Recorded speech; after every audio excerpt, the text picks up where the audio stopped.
Saham-saham yang untung dan buntung saat rupiah menyentuh 16.875 per US dollar. Bertemu lagi dengan saya di channel Edi Amsyah. Pelemahan nilai tukar rupiah terhadap dolar Amerika Serikat menyentuh 16.875 rupiah per US dollar pada perdagangan kemarin. Sepanjang perdagangan tahun 2026, mata uang Nusantara belum pernah terapresiasi. Pelemahan nilai tukar rupiah bersumber dari luar dan dalam negeri. Di sisi eksternal, penguatan dolar indeks yang mencerminkan posisi greenback di hadapan 6 mata uang utama dunia hingga menyentuh 99.165 menjadi sentimen negatif bagi rupiah dan mata uang negara-negara berkembang lainnya. Hal itu membuat Bank Sentral Amerika Serikat Federal Reserve atau The Fed menganggap suku bunga acuan saat ini sudah memadai. Suku bunga yang sepertinya tidak turun terlalu agresif membuat pelaku pasar kembali melirik aset di negeri adikuasa. Penurunan suku bunga tambahan pada 2026 mungkin akan tertahan karena ekonomi yang masih solid. Sedangkan dari sisi domestik, ada kemungkinan defisit anggaran pendapatan dan belanja negara atau APBN 2026 menembus batas legal 3% dari produk domestik bruto atau PDB. Ini memicu kecemasan terhadap kebutuhan pembiayaan anggaran di tengah kondisi likuiditas global yang mengetat.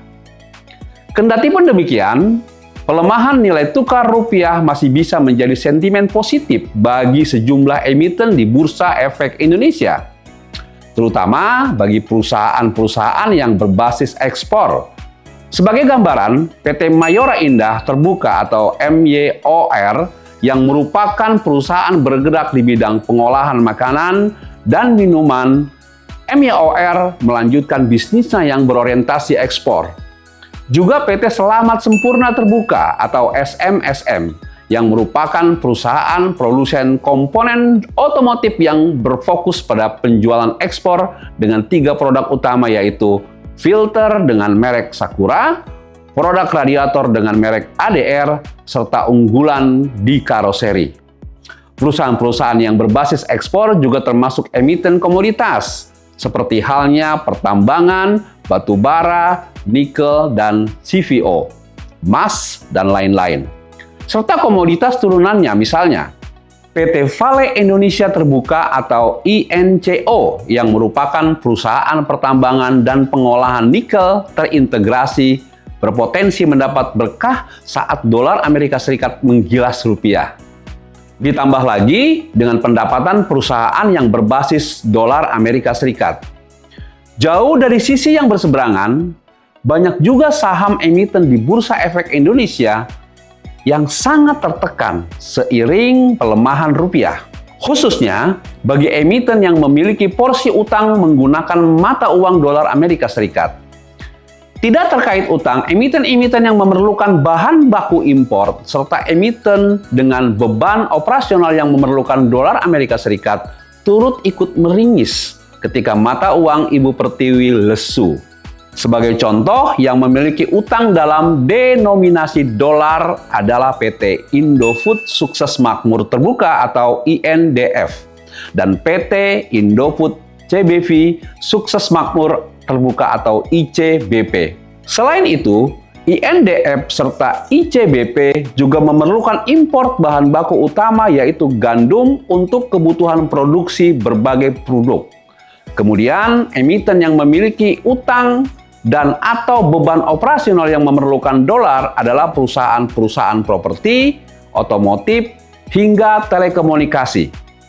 Sebut saja PT Indosat Terbuka atau ISAT yang memiliki kontrak atas kerjasama terhadap sejumlah perusahaan global, salah satunya dengan Kisco, menyabet kerjasama Sovereign Security Operational Center atau SOC, menyusul peluncuran Indonesia AI Center of Excellence yang disebut-sebut nilainya menggunakan mata uang dolar.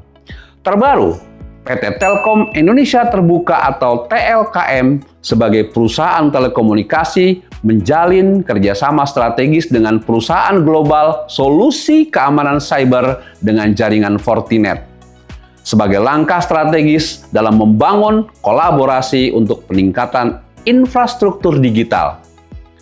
Kemampuan SD-WAN dan ketahanan keamanan cyber hingga pemanfaatan teknologi AI. Adapun emiten lain yang juga dirugikan atas pelemahan nilai rupiah adalah saham-saham farmasi. Diketahui bersama, perusahaan-perusahaan farmasi akan mengimpor bahan baku dengan biaya lebih mahal ketika rupiah melemah. Di antaranya adalah PT Kimia Farma Terbuka atau KAEF, PT Indonesia Farma Indofarma Terbuka atau INAF, dan PT Pidram Farma Terbuka atau PYPA. Teman-teman investor, video kali ini bisa jadi patokan untuk Anda dalam mengambil posisi ketika nilai tukar rupiah terhadap dolar Amerika Serikat menguat atau melemah. Oleh karena itu, untuk Anda yang merasa video ini bermanfaat, silahkan Anda klik like, subscribe, and share video ini. Karena kami akan terus memberikan informasi tentang ekonomi makro dan seputar dunia investasi kepada Anda.